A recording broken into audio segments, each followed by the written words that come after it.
It doesn't matter how much Halo experience you have, if you've played Halo and you've seen a hallway, you've likely have at least tried to drive a warthog through that hallway. It's just natural, all Halo players do it. But to what extent can we expand on this idea and break vehicles way outside of the bounds where you're typically supposed to be able to get? Which places can we explore much faster, or maybe even slower, with vehicles that when the game was originally being designed were definitely not intended to be experienced in that manner? Seriously, some of these are classic little things that all of us have done to some of the more obscure things that are interesting to say the least. So let's go ahead and jump into it.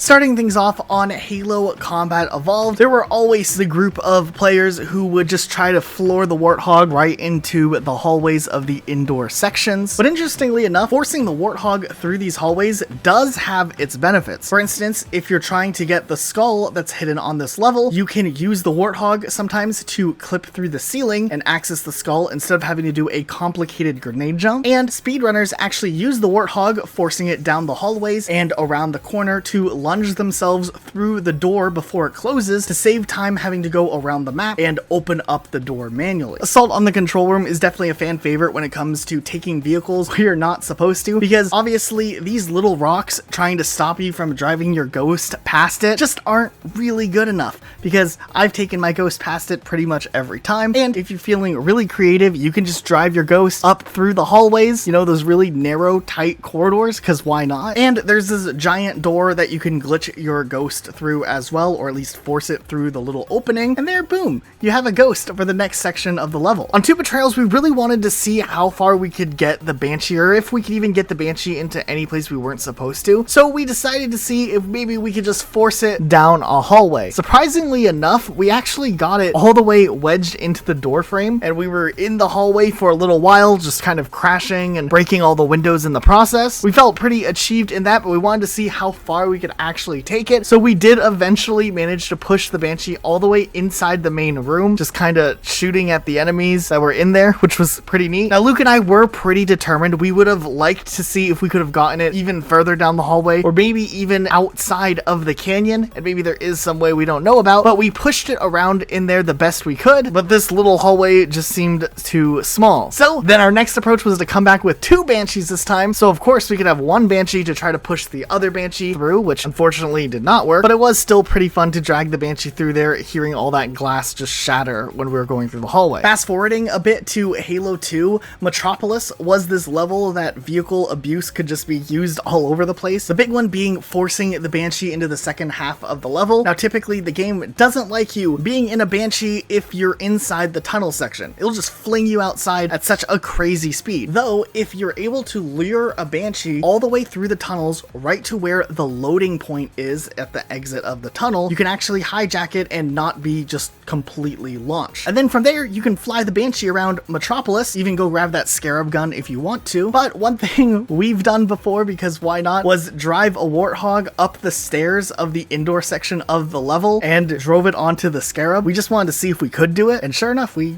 were able to do it. Delta Halo is another one of those levels that's just interesting, because there's so many points where you can just jump on a Ghost and glide your way out of the level, way beyond where you're originally intended to go, and do a bunch of shortcuts along the way. But seriously, the total scope of where you can go and what parts you can skip on Delta Halo is pretty cool. Then if we look to the end of Halo 2 on the Just Okay journey, this is one that I always did because I just like to, but you can fly the Banshee through the main door and just kind of ram it through all of the debris and take it in for the final boss fight, which is cool in itself. But there's also a way you can glitch the Spectre in through the main area and use that on the boss fight, leading you to be able to do the Sergeant Johnson duplication glitch, which is really helpful on higher difficulties. You just gotta drive your Spectre up this cliff wall, just kind of pop over the top of the building, park it right here, and time it just right, and bam, you got the Spectre in. When it comes to Halo 3, it seems like they did have a good time just kind of giving you freedom to explore with the sandbox, and while technically you're not supposed to drive your Warthog all the way through the middle section of the level, if you grab a grav lift early enough, you can throw it down and use the grav lift to launch your Warthog across across the broken road and continue using your warthog later on. It's not necessarily something you're totally not supposed to do, but it is something that you're kind of rewarded for thinking outside the box and using the sandbox, and this ended up becoming an achievement in the Master Chief Collection. Okay, on the Storm, I really wanted to see if we could take the mongoose any further than just the scarab area, and we tried. You could actually push a mongoose into this room with another mongoose, or if you just kind of bash it over and over again, you can get it past the barrier. There's still some really weird physics that happen in this room for whatever reason, like this gravity pull that moves the mongoose when you're driving, but we did get it into this room, though whenever we tried to progress any further in the level, as soon as you hit the next loading point, the mongoose despawns. We tried everything we could think of to try to avoid the despawn, driving forward, not driving at all, driving backwards, and we couldn't figure that out. So not quite as far as we wanted to get, but still was interesting to say the least. You can actually take a chopper into the indoor section at the very end of the level, the Arc. This one was pretty fun, actually. You can just drive your way through there, as chaotic as it is, and it's not that hard to pull off. You just kind of drive in there.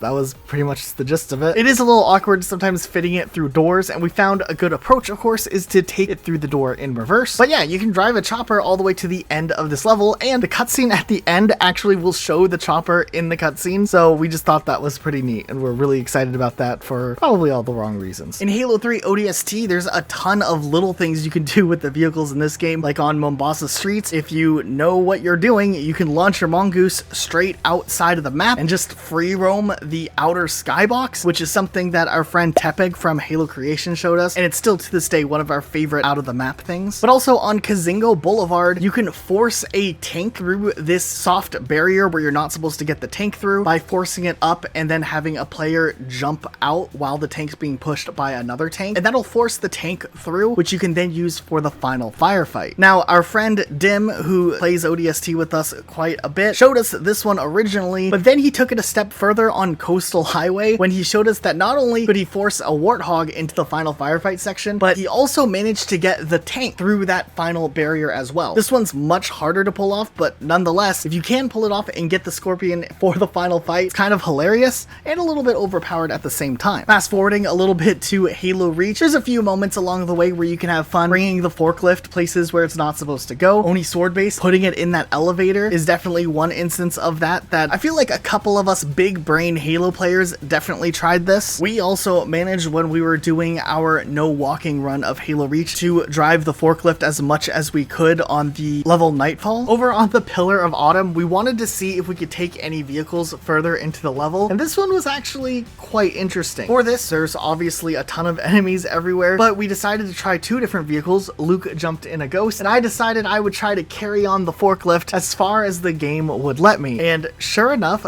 as narrow as the hallways are, as chaotic as the enemies are, you can actually drive these vehicles all the way through the indoor sections of the level. Going up some staircases can be challenging at times, and there's this one staircase that was ridiculously hard in the forklift, but I would say I was pretty surprised to find we were both able to bring our Ghost and the forklift all the way to the firefight section at the end of the level. Unfortunately, they do despawn when you talk to Captain Keys, so you gotta make sure you get all of your forklift responsibilities done before then. And then in Halo 4, on the level Requiem, we decided to just see what we could do with vehicles on this level. They give you such a short ledge that's pretty easy to bump a vehicle up and over with just a little bit of trying power. So before too long, we were going where maybe we weren't fully intended to go, but still definitely allowed to go on Requiem, and we even drove ourselves into this middle area and up into this building section. Now, after you're there for a minute, you do have to go and press a button, and they actually will despawn all of the vehicles, though if you jump in the vehicle at the exact moment of the button being pressed, the vehicle will stay. Now, we couldn't pull it off with a Warthog. We did manage to get it with a Ghost, so there was that, but even then,